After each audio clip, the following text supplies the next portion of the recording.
According to the latest Global Hunger Index, Uganda is one of the 36 countries where hunger has been designated as serious. Cost of food, conflict, and climate change effects are some of the reasons explaining this state of affair. Also, slow progress registered in reducing percentages of stunted children, low weight in children for their height, and wanting nutrition explains why Uganda is in serious hunger levels. We have received information from the Global Hunger Index that yes, whereas Uganda is a food basket, as we call ourselves, there are things they look at to qualify us to be food secure.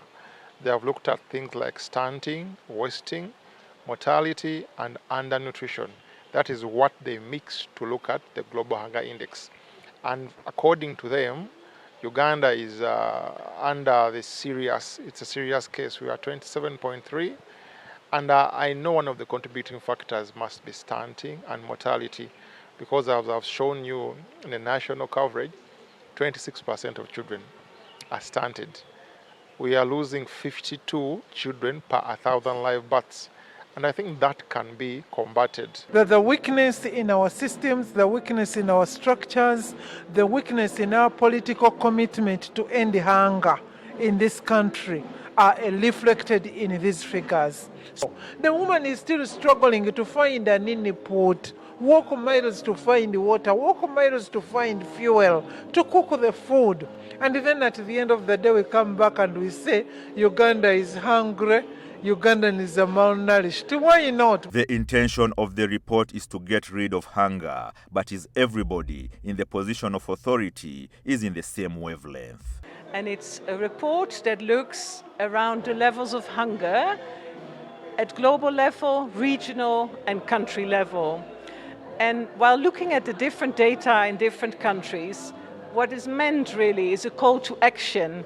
You have rich climates, good weather patterns, but I think it's in certain ways also a lack of equal distribution. So a lot of food that is produced may end up in the markets like we heard today and not actually for household consumption. So in spite of perhaps having enough food, we should also look at the quality of our food. Is it nutritious? And even in cities like all around the world, this is often more in urban areas or say middle upper class families. We may be well fed, but actually we're not, because we're not eating the right kinds of food. In the State of the Nation address, have you ever heard of the president speaking about how he thinks the country he's presiding over shall eat the next financial year? Nope.